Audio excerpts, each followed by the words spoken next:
Bien, amados hermanos, tengo un placer y un gusto poder comenzar esta clase con la ausencia del hermano Joel. No va a estar con los jóvenes, entonces no va a haber quien me detenga en esta hora. Me voy a desquitar. Bien, hermanos, es mi última participación en esta actividad y quiero agradecer primero a quienes pensaron en que yo podía ayudarles y me invitaron, y eso abrió la puerta para que yo pudiera conocer, o bueno, ya convivir con algunos que el año pasado convivimos en Anaheim, y ahora conocer otros hermanos, establecer relaciones de amistad con ustedes y entonces deleitarnos en esta actividad y en el estudio de la palabra de Dios. Y muchas gracias y que Dios les bendiga y les siga prosperando en todo lo que ustedes hacen y les siga dando fuerza física para que la sigan invirtiendo. Reconocer a todos por su trabajo y nos vamos también bastante inspirados para seguir haciendo la parte que nos corresponde allá en Nuevo Laredo, Tamaulipas. Y mi casa es su casa, no me cuesta mucho ofrecérselas porque sé que están a varias millas y no creo que vayan a ir un día, pero mi casa es su casa, hermano, mi casa es su casa. Vamos a estudiar la Biblia. ¿Qué les parece? Abrimos nuestras Biblias, hermanos, allá en el libro de Nehemías, en el capítulo 2, y vamos a leer del versículo 3 hasta el versículo 6. Nehemías capítulo 2, versículo 3 al 6. Y dije al rey: para siempre viva el rey. ¿Cómo no estará triste mi rostro cuando la ciudad, casa de los sepulcros de mis padres, está desierta y sus puertas consumidas por el fuego? Me dijo el rey: ¿qué cosa pides? Entonces oré al Dios del cielo y dije al rey: si le place al rey y tu siervo ha hallado gracia delante de ti, envíame a Judá, a la ciudad de los sepulcros de mis padres, y la reedificaré. Entonces el rey me dijo, y la reina estaba sentada junto a él: ¿cuánto durará tu viaje y cuándo volverás? Y agradó al rey enviarme después de que le señalé el tiempo. En el capítulo 1 veíamos en la mañana que Nehemías preguntó cómo estaba Jerusalén y la gente que había quedado de la cautividad. El reporte es que era una tragedia la que estaban viviendo y cómo se miraba la ciudad de Jerusalén. Pero Nehemías no preguntó, hermanos, como una pregunta ociosa, ¿sí? Sino Nehemías preguntó porque él tenía un plan, porque él tenía dispuesto o estaba dispuesto y se había preparado para hacer algo en beneficio de la ciudad y de la gente que vivía en desgracia. Él tenía un plan. De tal manera que cuando él se presenta delante del rey a hacer su trabajo de probar el vino antes de que el rey lo tomara, el rey vio en Nehemías un aspecto diferente que no había tenido y le dijo: ¿qué te pasa? ¿No estás enfermo? No he sabido que estés enfermo y creo que lo que tú tienes es tristeza de corazón. Y Nehemías le dice: claro, estoy triste. Y estoy triste porque la ciudad donde están los sepulcros de mis padres está desolada, está desierta y sus puertas han sido quemadas por el fuego. Y entonces el rey le dice: ¿qué pide? ¿Qué pide? Y hermanos, Nehemías, yo no sé cuál sería la actitud de Nehemías cuando el rey le dijo: ¿qué pides? Pero en esa pregunta, ¿qué pides?, el rey le estaba dando a Nehemías un cheque en blanco para que Nehemías le pusiera la cantidad que él quisiera. Y entonces Nehemías, muy prudente, no se deja ir, como decimos en México, como gato al bofe, sino él es prudente y pide la dirección de Dios para pedir lo correcto, no lo que él quería ni lo que él creía, sino lo conveniente, lo correcto, que iba a ayudar a la ciudad de Jerusalén y a la gente de allá. Y entonces, hermanos, el Nehemías le dice, quiero ir a Jerusalén a reedificar. No voy de vacaciones. No voy a estar a la expectativa nada más. No voy a llevarles a consolar y les dice, échales ganas, porque eso no sirve, hermano. A veces nosotros decimos, hermano, está sufriendo, échale ganas. Y Santiago dice, a ver, si tu hermano tiene necesidad de alimento y no le das, ¿qué estás haciendo?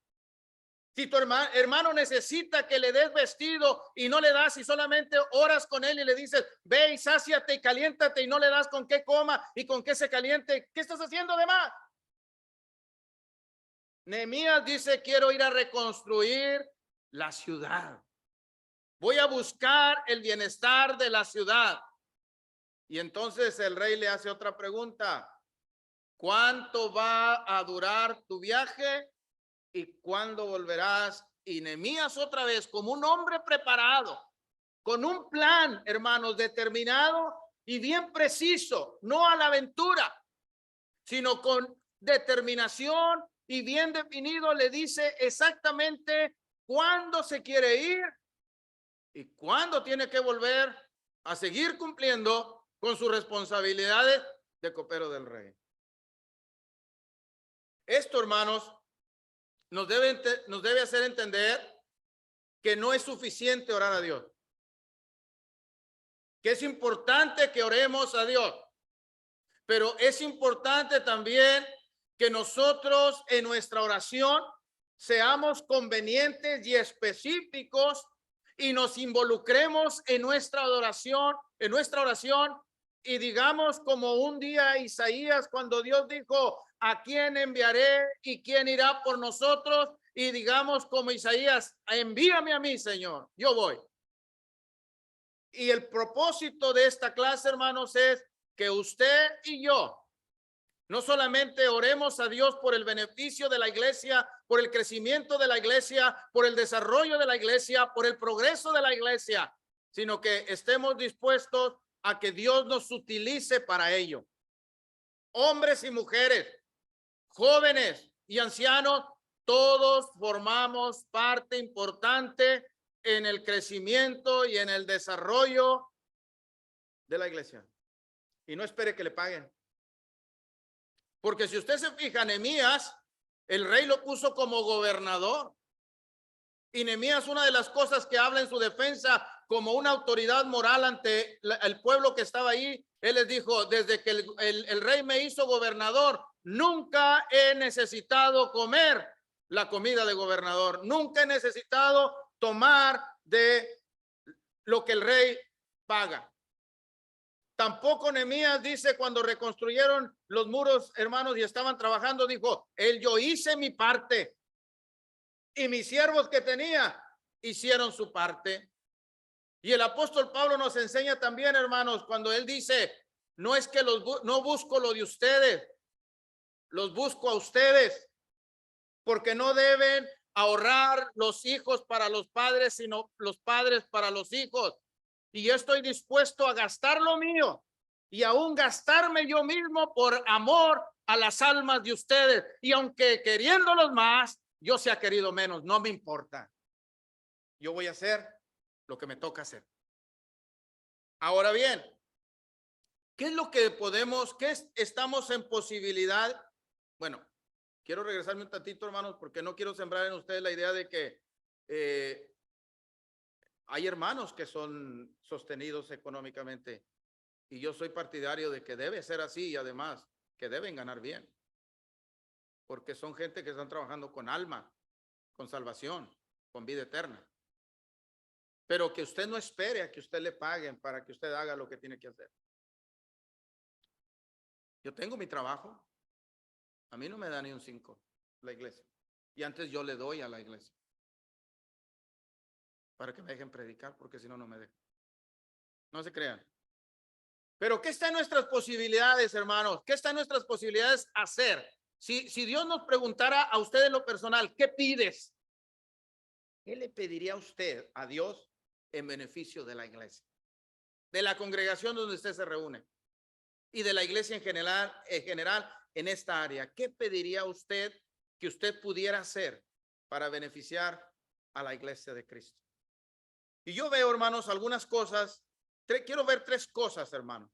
Quiero ver tres cosas que yo le pediría a Dios para que me utilizara y que quiero compartir con ustedes. Yo no sé qué haría usted, pero esto es lo que yo haría. Número uno, lo que yo haría, hermanos, es trabajar y hacer las cosas de Dios para que la iglesia y la fe de la iglesia estuviera fundamentada en el poder de Dios. Eso es lo que yo haría. Que la fe de la iglesia tuviera un fundamento firme y que estuviera fundamentada en el poder de Dios, hermano, en el poder de Dios. Y para lograrlo, hermanos, yo necesitaría que prepararme para predicar la palabra de Dios, porque la fe de la iglesia debe ser fortalecida a través de la enseñanza de la palabra de Dios. Romanos capítulo 10, versículo 17. La fe viene por el oír y el oír por la palabra de Dios. Y entonces Pablo, y tomo el ejemplo de Pablo. Mire, vamos a Primera los Corintios en el capítulo 2, Primera de Corintios capítulo 2. Mire lo que Pablo hacía, hermano, para que la fe de la iglesia esté fundamentada en el poder de Dios. Capítulo 2, verso 1. Así que, hermanos, cuando fui a vosotros para anunciarles el testimonio de Dios, no fui con excelencia de palabras o de sabiduría, pues me propuse no saber entre vosotros cosa alguna, sino a Jesucristo y a este crucificado. Y estuve entre vosotros con debilidad, mucho temor y temblor.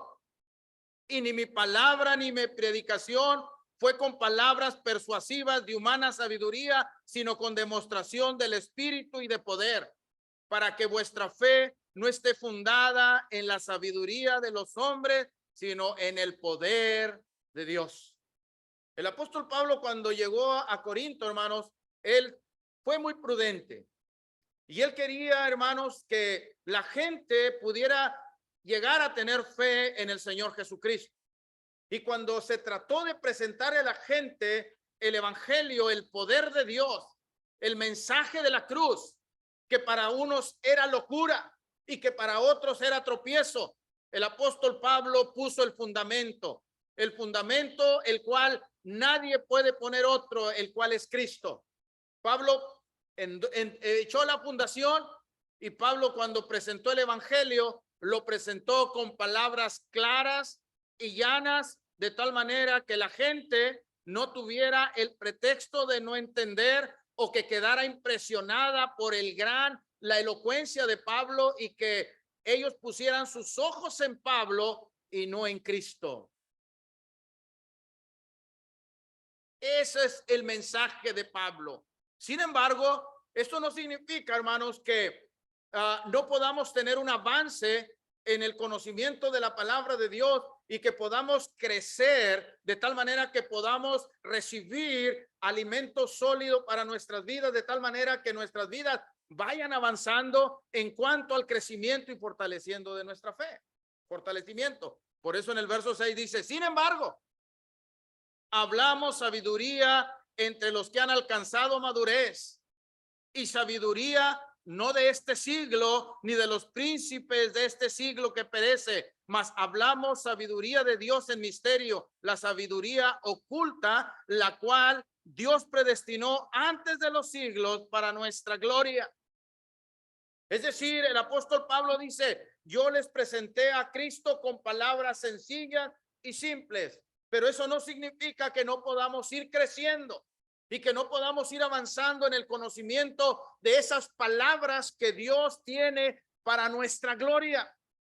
Recuerde que cuando Pablo escribe el capítulo 3 de Efesios, él habla de un misterio que no había sido revelado en otro tiempo, pero que ahora a través de los apóstoles Dios había revelado. Y luego les dice en el 3:4 de Efesios, les dice, ahora lo cual leyendo lo podéis entender cuál sea mi conocimiento en el misterio de Cristo. Ahora lo que los apóstoles, la sabiduría de Dios revelada a los apóstoles, usted y yo la tenemos en la palabra, está accesible. Y usted y yo, hermanos, aunque no somos muy letrados, aunque no somos muy cultos, usted y yo lo podemos leer y entender la palabra de nuestro Dios. Usted no tiene pretexto, usted no tiene excusa. Por eso dice el versículo en el capítulo 1, en el versículo 26 dice, pues mirad, hermanos, vuestra vocación, que no sois muchos sabios según la carne, ni muchos poderosos, ni muchos nobles, sino que lo necio del mundo escogió Dios para avergonzar a los sabios, y lo débil del mundo escogió Dios para avergonzar a lo fuerte, y lo vil del mundo y lo menospreciado escogió Dios, y lo que no es para deshacer lo que es, a fin de que nadie se jacte en su presencia. Mas por él estáis vosotros en Cristo, el cual nos ha sido hecho por Dios sabiduría, justificación, santificación y redención. Así que el que se gloríe en el Señor. Entonces, hermanos, podemos nosotros hablar con sabiduría de Dios, pero también podemos hablar con la simpleza del evangelio. Ahora, tenemos que tener cuidado, hermanos. Pablo habla de la sabiduría de Dios y de la sabiduría humana. Tenemos que saber que cuando estamos edificando a la iglesia, la estemos edificando con sabiduría de Dios, porque también podemos estar tratando de edificar a la iglesia con sabiduría humana. Ahora, ¿cómo podemos saber si estamos edificando a la iglesia con sabiduría de Dios o con sabiduría humana? Santiago nos lo dice. Mire, vamos a Santiago. Santiago capítulo 3. En el versículo 13. Tengamos esto en mente, hermano. Note que Santiago nos va a hacer algunas preguntas, hermano. Algunas preguntas. Dice, ¿quién es sabio y entendido entre vosotros? Y muchos pudiéramos haber dicho, yo. Excelente, nos ha dicho Santiago. Usted sabio y entendido, demuéstrelo. Demuéstrelo, porque no se trata de decir, se trata de ser. Ahora, ¿cómo lo demuestro? Dice, muéstrelo por la buena conducta, sus obras en sabia mansedumbre. ¿Cómo se muestra que uno es sabio y entendido en la palabra de Dios? Cuando uno, hermanos, tiene una conducta correcta, cuando uno tiene esa conducta regida por la sabia mansedumbre. Ahora dice el verso 4. Pero si tenéis celos amargos, pero si tenéis contención en vuestro corazón, no presuman. No presuman ni mientan contra la verdad. ¿Por qué? Porque esta sabiduría no es la que desciende de lo alto, sino terrenal, animal y diabólica. Porque donde hay celos y donde hay contención, ahí hay perturbación y toda obra perversa. Si nosotros, hermanos, somos contenciosos, somos peleoneros, somos como los cerillos. Aquí ya no la usan, todo es eléctrico aquí, pero como los cerillos, ¿verdad? ¿Qué hace un cerillo? Se enciende y pierde la cabeza. Si nosotros somos unos cerillos, hermano, que nos encendemos rápidamente, si nosotros tenemos celos, celos los unos de los otros, entonces no mintamos y no presumamos contra la verdad. Porque esa sabiduría que nosotros presumimos tener, pero que produce en nosotros contención y celos amargos, esa sabiduría es terrenal, animal y diabólica. Por el contrario, dice el verso 17, pero la sabiduría que es de lo alto, primeramente es pura, después pacífica, después amable, benigna, llena de misericordia, llena de buenos frutos, sin incertidumbre y sin hipocresía. Es como se muestra que estoy siendo instruido, no con palabras de sabiduría humana, sino con palabra de sabiduría divina. Cuando la iglesia es una iglesia santa, cuando la iglesia es una iglesia pacífica, cuando la iglesia es una iglesia amable, hermano. ¿Sabe usted que hemos ido perdiendo la amabilidad? Ya nos saludamos. Ya nos saludamos, hermano. A veces que yo antes anoche fuimos a un restaurante sin presumirles, y fuimos a una tiendita y a caminar un rato, mi esposa y yo, y iba saliendo una señora que no podía abrir la puerta porque iba llena de bolsas y yo le abrí la puerta. Pasó la señora.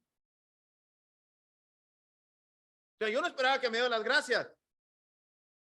Yo le abrí la puerta, pero ni el más gesto de amabilidad, el más mínimo gesto de amabilidad. Si me hubiera dicho thank you, le hubiera entendido. Yo no tenía problemas. Pero ¿por qué vamos perdiendo esa capacidad de ser amables? El apóstol Pablo les dijo a los filipenses, vuestra gentileza sea conocida de todos los hombres, el Señor está cerca. ¿Por qué relaciona Pablo esa gentileza? ¿Por qué Pablo relaciona la amabilidad con la venida del Señor Jesucristo, hermano? Porque el Señor quiere encontrar una iglesia que por lo menos haya sido amable. Pero también la iglesia, hermanos, debe ser una iglesia buena, benigna, porque somos hechura suya, creados en Cristo Jesús para buenas obras, las cuales Dios preparó de antemano para que anduviésemos en ellas. Efesios capítulo 2, versículo 10. Luego debe ser una iglesia misericordiosa. Bienaventurados los misericordiosos, porque ellos alcanzarán misericordia. ¿Y sabe qué es la misericordia, hermano? El hermano lo explicó, pero no lo explicó bien. Déjenme decirles cómo. Somos amigos, por eso la misericordia, hermanos, es lo que él dijo, es dolor de corazón que una persona siente por alguien que está sufriendo. Pero no se para ahí, sino ese dolor de corazón motiva a esa persona a tener actos de beneficencia y correctos y adecuados para la persona que lo necesita. Son acciones, hermano. Son acciones. Y la iglesia debe tener buenas acciones que manifiesten su fe, porque Santiago dijo que hay sabiduría, hay fe muerta y hay fe de demonios.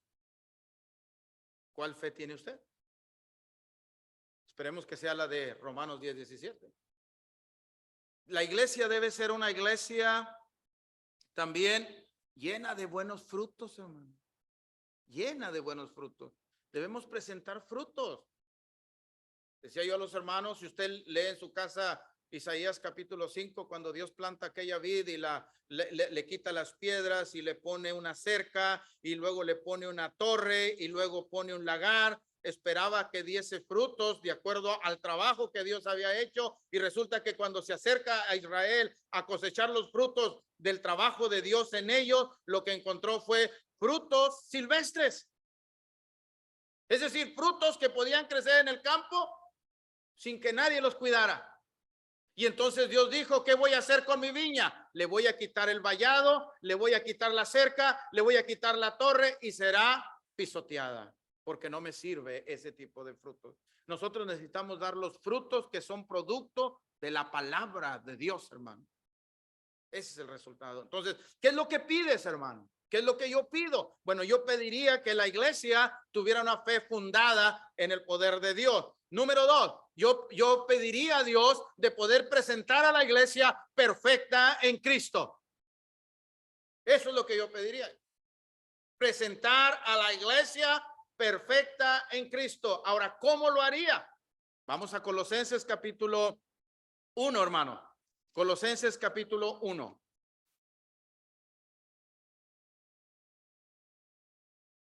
Colosenses capítulo 1. ¿Qué pediría yo? ¿Qué pediría usted, hermano? Bueno, yo pediría presentar a la iglesia en Cristo perfecta. Capítulo 1, verso 27. Bueno, desde el 24 Pablo dice, ahora me gozo en lo que padezco. Fíjese bien. Ahora me gozo en lo que padezco por vosotros y cumplo en mi carne lo que falta de las aflicciones de Cristo por su cuerpo, que es la iglesia. Mire, Pablo tenía un propósito.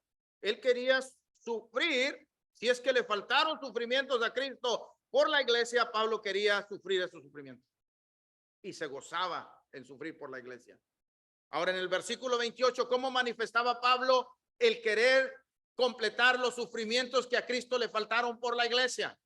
Verso 28, a quien anunciamos, amonestando a todo hombre y enseñando a todo hombre en toda sabiduría, a fin de presentar perfectos en Cristo Jesús a todos los hombres, por lo cual también trabajo luchando según la potencia de él, la cual actúa poderosamente en mí.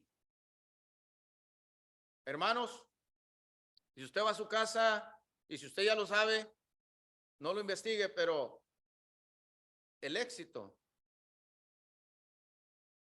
que fue lo que pidió Nehemías, que Dios le diera éxito, y fue lo mismo que le pidió al rey, déjame ir a reconstruir. El éxito no viene antes del trabajo, solamente en el diccionario, ¿verdad? El éxito solamente viene antes del trabajo en el diccionario, pero si nosotros queremos tener éxito, hay que trabajar primero. Y por eso Pablo dijo, y yo por esto trabajo, luchando según la potencia de él, la cual actúa poderosamente en mí. Y Pablo, hermano, nos dice en 1 Corintios 9 que él no trabajaba a lo loco, él tenía un plan para la iglesia. Él dice, yo no lucho como quien golpea al aire, sino golpeo mi cuerpo y lo pongo en servidumbre, no sea que habiendo sido heraldo para otros, yo mismo venga a ser eliminado. ¿Qué es lo que usted pide para la iglesia? ¿No? Pidámosle a Dios que Él nos use para que la fe de la iglesia esté fundamentada en el poder de Él. Pidámosle a Dios para que Dios nos use, hermanos, de tal manera que podamos presentar a todo hombre, a la iglesia, perfecto, maduro en Cristo Jesús, pero hay que trabajar. Por último, hermano, ¿qué le pediría yo a Dios por la iglesia? Que Dios llenara a la iglesia. Note usted, llenara a la iglesia del conocimiento de la voluntad de Dios. Que la iglesia fuera llena del conocimiento de la voluntad de Dios. Ahí mismo en Colosenses, hermanos, en el capítulo 1, en el versículo 3 dice, siempre orando por vosotros. Siempre orando por vosotros damos gracias a Dios, el Padre de nuestro Señor Jesucristo, habiendo oído de vuestra fe en Cristo Jesús y del amor que tenéis a todos los santos, a causa de la esperanza que os está guardada en los cielos, de la cual ya habéis oído por la palabra verdadera del Evangelio. ¿Dónde está Pablo cuando escribe esta carta a los Colosenses, Filipenses, Filemón, ¿sí? Y Efesios? Está en la cárcel. Y en la cárcel Pablo ha oído de la fe de la iglesia en Colosa.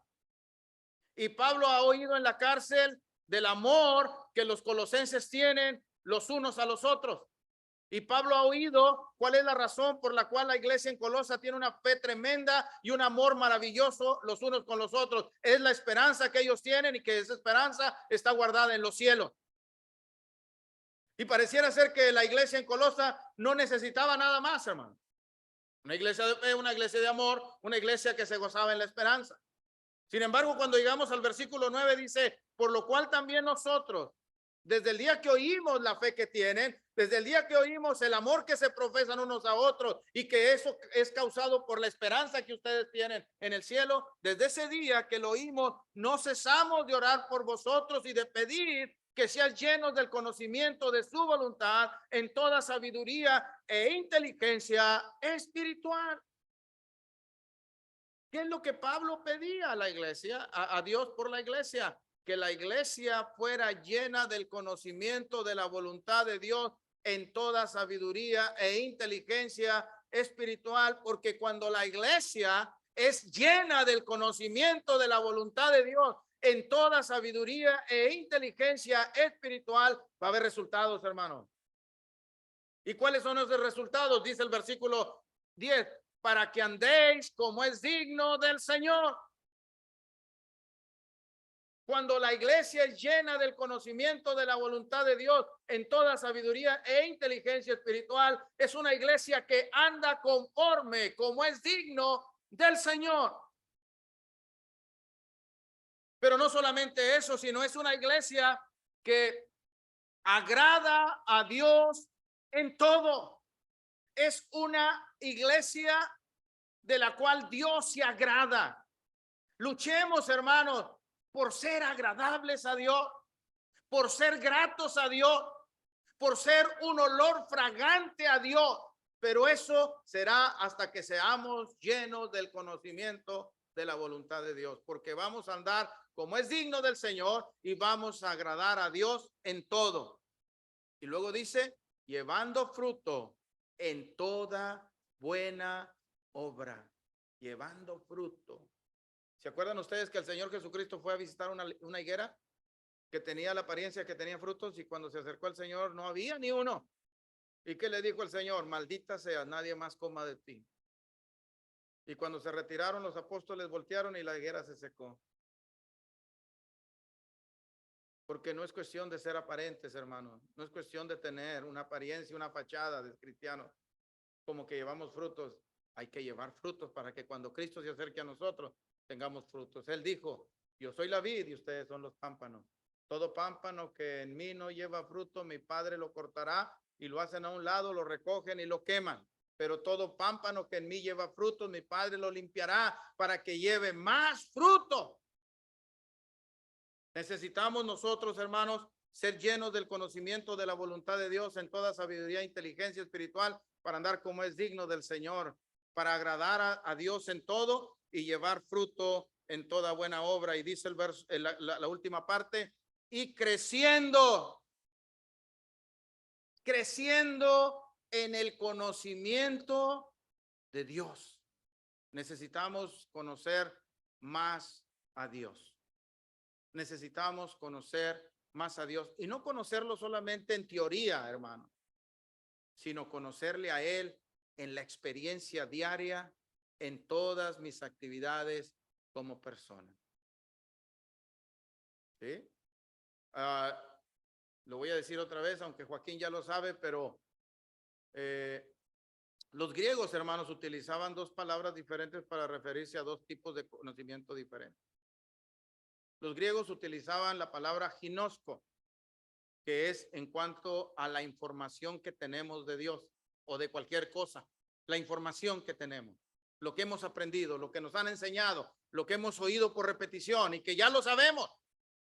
Pero los griegos usaban la palabra epinosko para referirse a otro tipo de conocimiento y este es al conocimiento experimental, es decir, a lo que yo experimento.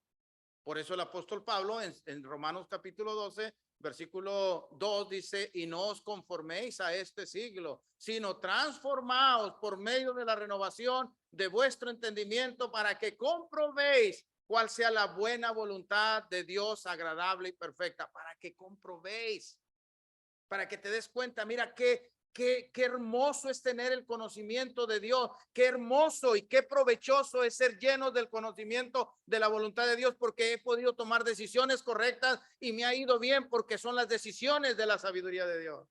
Por eso vivo también, por eso me va también. Y no estoy hablando económicamente, hermano, aunque también lo incluye. A mí me encanta predicar de un Dios que nos bendice materialmente, hermano, también. Cuando Deuteronomio, hermanos, Moisés le recuerda la ley. Me encanta eso, hermano. Me gusta oír eso de Dios. Una de las cosas que le dice Moisés al pueblo para que obedezca la palabra de Dios es: Dios desnudó su santo brazo en favor de nosotros, y Dios le dice: y estas bendiciones vendrán sobre ti y te van a alcanzar. Yo veo las bendiciones de Dios. Yo no me veo persiguiendo las bendiciones de Dios, hermanos. Yo me veo las bendiciones persiguiéndome a mí, cuando yo sea obediente a la palabra de Dios. Yo no tengo que salir a ver qué encuentro, a ver. No, yo voy saliendo porque las bendiciones de Dios me vienen siguiendo. Yo voy a trabajar y trabajo con gusto y hago con placer y hago honradamente y hago mi trabajo como debe ser, porque Dios me va a bendecir. Las bendiciones de Dios vienen ahí. Yo no tengo que buscarlas. Él me va a dar las bendiciones. Muy bien, hermano. Entonces necesitamos ser llenos del conocimiento de la voluntad de Dios. Por último, hermano, verso 11. Fortalecidos con todo poder, conforme a la potencia de su gloria, para toda paciencia y longanimidad. Miren, hermanos, el resultado de ser llenos del conocimiento de la palabra de Dios. Dos cosas, hermanos. Vamos a ser fortalecidos por Dios. Vamos a ser poderosos, vamos a ser fuertes para dos cosas, hermanos. No que no nos vayamos a enfermar, sino son dos cosas mucho más importantes que la salud física. Vamos a ser fortalecidos para toda paciencia y toda longanimidad. ¿Qué es la paciencia? Bueno, la capacidad que desarrollamos y el poder que Dios nos da para enfrentar las dificultades que como personas tenemos en esta vida y permanecer fieles a Dios. ¿Qué es la longanimidad, hermanos? Es el buen estado de ánimo y las relaciones personales que debe haber en la iglesia, hermanos. Siempre tenemos buenas relaciones en la iglesia. Cuando somos llenos del conocimiento de la voluntad de Dios, no hay pleitos, no hay ira, no hay contiendas, no hay celos en la iglesia. Cuando somos fortalecidos con el poder de Dios. Y ahora sí es lo último, hermano. Verso 12. Con gozo, dando gracias al Padre que nos hizo aptos para participar de la herencia de los santos en luz. El otro beneficio, hermanos, que la iglesia va a tener cuando la iglesia sea llena del conocimiento de la voluntad de Dios, es que va a ser una iglesia llena del gozo de Dios, de la bienaventuranza de Dios, el Macarios, el gozo de los dioses, el gozo de Dios va a reinar en la iglesia. El gozo de Dios. Dios va a poner su gozo en nosotros a través de la palabra de Dios. Entonces, ¿qué pides? ¿Qué es lo que quieres? Bueno, que la fe de la iglesia esté fundada en el poder de Dios. ¿Qué pides? Presentar perfecto a todo hombre en Cristo. ¿Qué pides? Que seamos llenos de todo el conocimiento de la voluntad de Dios en toda sabiduría e inteligencia espiritual. Placer estar con ustedes. Dios los bendiga, hermano. Ya te dejé algunos dormidos, nomás te falta el resto, ¿eh?